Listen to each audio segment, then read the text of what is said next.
City of joy Kolkata. এই শহরের কথা উঠলে আমাদের মানসপটে প্রথমে যে চিত্রগুলি ভেসে ওঠে তার হয়তো সর্বপ্রথমটি হাওড়া ব্রিজ। এর বর্তমান নাম রবীন্দ্র সেতু। 1965 সালের 14 জুন সেতুটির নাম পরিবর্তন করে কবিগুরু রবীন্দ্রনাথ ঠাকুরের নামে নামকরণ করা হয়।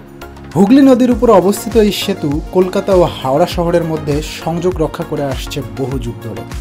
1874 সালে ব্রিটিশরা প্রথম হুগলি নদীর উপর একটি pontoon ব্রিজ বা ভাসমান সেতু তৈরি করে, যার নিচে ছিল নৌকা, উপরে পাটাতন এবং মাঝখানে জাহাজ বা স্টিমার আসলে খুলে দেওয়ার ব্যবস্থা।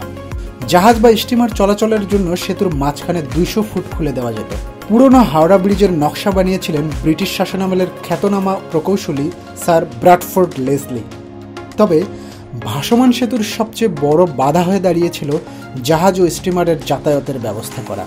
জাহাজ আসলেই গাড়ি চলাচলের জন্য সেতু বন্ধ হয়ে যেত, যার ফলে সেতুর দুদিকেই লেগে থাকতো ভীষণ যানজট এবং সময়ের সাথে সাথে এই সমস্যা আরও তীব্রতর হতে থাকে। ফলে সে সময় থেকেই হাওড়াতে একটি নতুন সেতু নির্মাণের প্রয়োজনীয়তা অনুভব করতে থাকে ব্রিটিশ প্রশাসন। অবশেষে 1926 সালে পাশ হয় the new Howrah bridge act এবং তারও 10 বছর পর 1936 সালে প্রখ্যাত প্রকৌশলী রেন্ডেল, পালমার এবং ট্রিটনের নেতৃত্বে হাওড়া ব্রিজ নির্মাণ কাজ শুরু হয়। 705 মিটার দীর্ঘ, 71 ফিট প্রস্থ এবং 82 ফুট উচ্চতার এই সেতুটি নির্মাণে 26,500 টন ইস্পাতের প্রয়োজন হয়েছিল, যার 23,000 টন ইস্পাতই দিয়েছিল ভারতের tata iron and steel company. দীর্ঘ 7 বছর নির্মাণযজ্ঞ চলার পর 1943 সালের 3রা ফেব্রুয়ারি ঊনবিংশ শতাব্দীর সেতু প্রকৌশল ও প্রযুক্তির অন্যতম নিদর্শন হাওড়া ব্রিজ জনসাধারণের উদ্দেশ্যে খুলে দেওয়া হয়।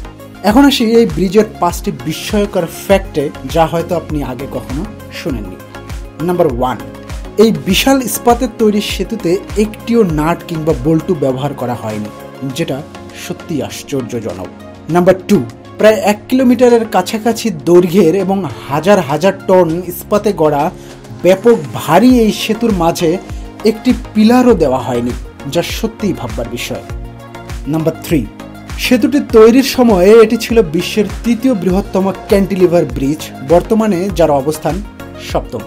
নাম্বার 4, হাওড়া ব্রিজ দিয়ে প্রতিদিন প্রায় 1 লক্ষ যানবাহন এবং 1.5 লক্ষেরও বেশি মানুষ পায়ে হেঁটে যাতায়াত করে, যা ব্রিজটিকে পৃথিবীর ব্যস্ততম ক্যান্টিলিভার ব্রিজের খেতাব এনে দিয়েছে। অ্যান্ড নাম্বার 5, এত বিশাল একটি স্থাপনা হওয়া সত্ত্বেও এর কোনো আনুষ্ঠানিক উদ্বোধন করা হয়নি, কারণ তখন 2য় বিশ্বযুদ্ধ চলছিল। সম্ভবত জাপান সহ অন্যান্য শত্রুদের বোমা হামলার আশঙ্কা থেকেই এর উদ্বোধনে কোনো আনুষ্ঠানিকতা রাখা হয়নি। পরিশেষে বলতে চাই, আপনি যদি কলকাতা শহরে আসেন তাহলে অবশ্যই হাওড়া ব্রিজ ঘুরতে আসবেন। আর যদি না আসতে পারেন, ডোন্ট ওয়ারি, কোনো না কোনো সিনেমা, নাটক কিংবা ভিডিওতে হাওড়া ব্রিজের সাথে আপনার দর্শন হয়েই যাবে। সো আজকে এই পর্যন্তই।